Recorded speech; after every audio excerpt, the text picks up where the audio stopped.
question. Question period. Senator Plett. Thank you, Madam Speaker. My question again today is for the government leader in the Senate.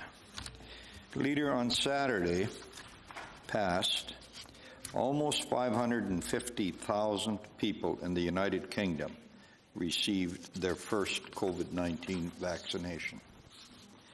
On Saturday, the U.S. vaccinated over 2 million people. 1.3 million received their first dose.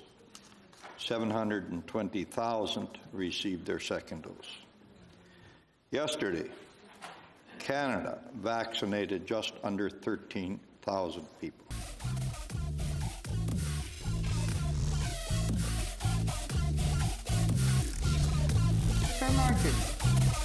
Yes, thank you.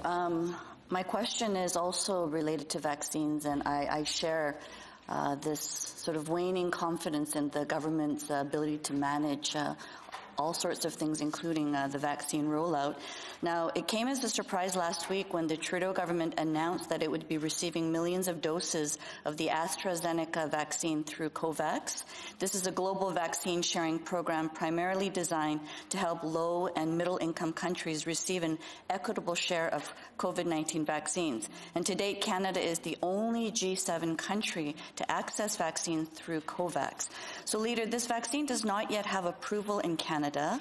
Why did your government choose to receive the AstraZeneca vaccine through Covax instead of through your government's contracts with the company itself? Is it because the deal your government negotiated directly with AstraZeneca does not have a favorable term for Canada as the Covax deal?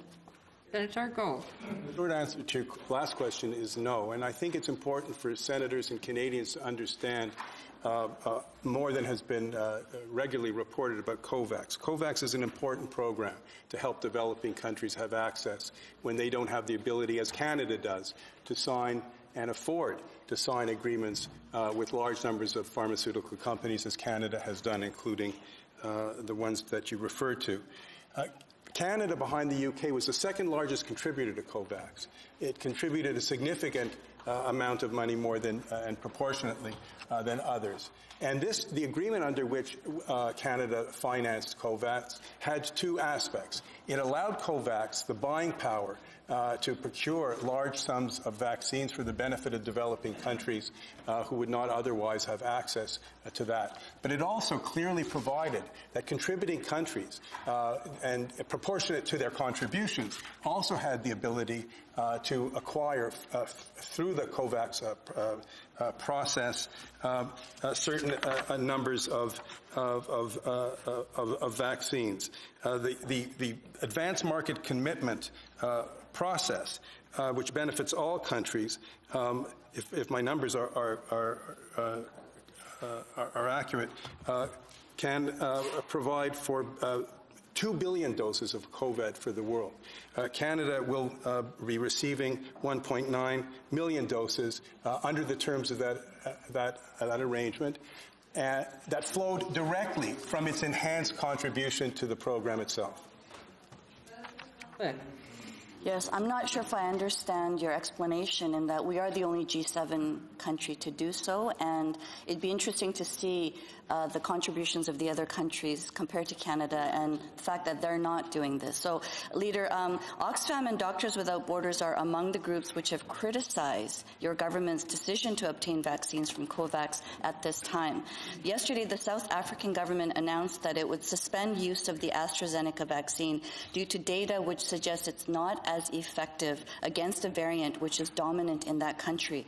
So, Leader, has your government contacted South Africa and AstraZeneca about this, considering that cases of the South African variant have been found in Canada? And does your contract with AstraZeneca cover the booster shots for the variant, which it aims to have ready for this fall? Senator Gold. Well, with regard to your last question, I'll have to make inquiries and respond. But as I tried to explain, Senator, and I'll try to be more clear, Canada was the second largest contributor to Covax. And it's precisely because of that enhanced contribution that Canada has access to a certain number and a small percentage of the doses that Covax will be otherwise making available.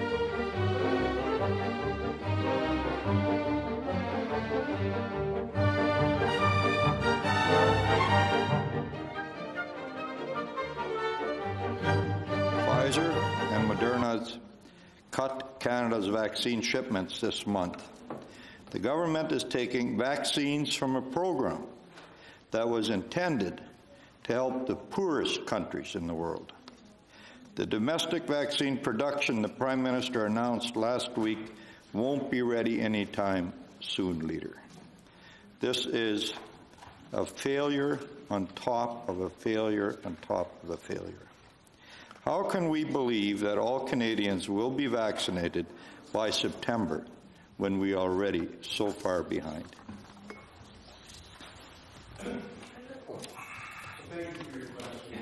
All Canadians are concerned and wait both eagerly and with anxiety for the arrival of more vaccines and the progress in our vaccination. To answer your question directly, Canadians can take comfort from the fact that the government's position has been and remains that it is on track to meet that objective. Senators will recall that the September date was predicated upon only 2 vaccines being approved. We know now that a number of other vaccines are in the process of being in the latter stages of the approval process in Health Canada. Indeed, there's no denying the fact that this has been a long, hard time. But I'm advised that the government remains convinced and committed that it is on target.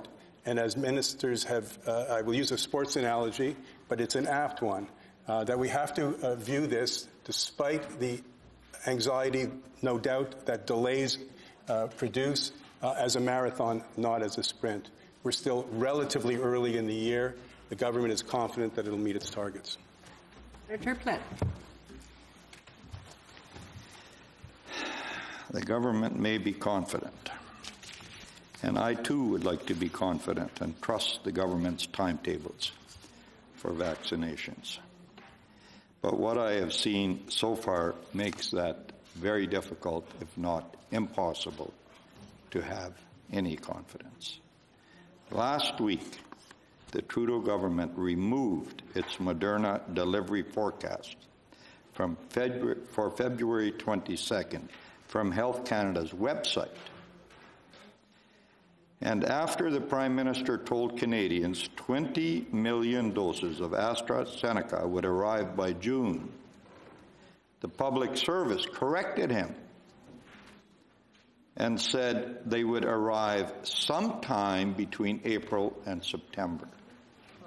I'm sure you can understand why we all have a lack of confidence when the Prime Minister says one thing and the Public Service says another. The Prime Minister isn't out there doing this.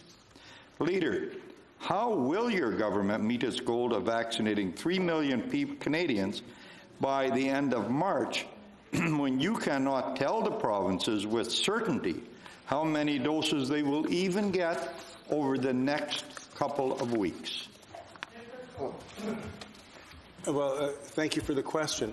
The disruptions to which you refer are unfortunate, but as the Minister of Procurement has stated on a number of occasions recently, they are largely behind us. This government has been reassured. By the companies producing those, as well as by their counterparts in the EU, that the companies are on track to deliver the promised numbers of doses. In addition, as I said, other vaccines are in the process of being reviewed, and we look forward eagerly for the results of those health plans.